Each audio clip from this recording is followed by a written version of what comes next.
সরকারি অফিসে অসদাচরণের সন্দেহে গ্রেফতার করা হয়েছে ব্রিটেনের রাজা চার্লসের ভাই অ্যান্ড্রু মাউন্টব্যাটেন উইন্ডসর। বৃহস্পতিবার ভোরে পূর্ব ইংল্যান্ডের স্যান্ডরিংহামে অ্যান্ড্রুর বাসভবন থেকে টেমস ভ্যালি পুলিশ ৬৬ বছর বয়সী অ্যান্ড্রুকে গ্রেফতার করেছে।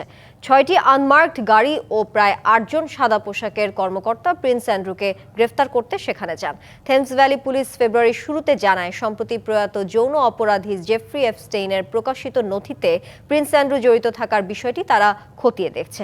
তবে অ্যান্ড্রু তার বিরুদ্ধে ওঠা সব অভিযোগ অস্বীকার করেছেন এবং এপস্টেইনের সঙ্গে বন্ধুত্বের জন্য দুঃখ প্রকাশ করেছেন।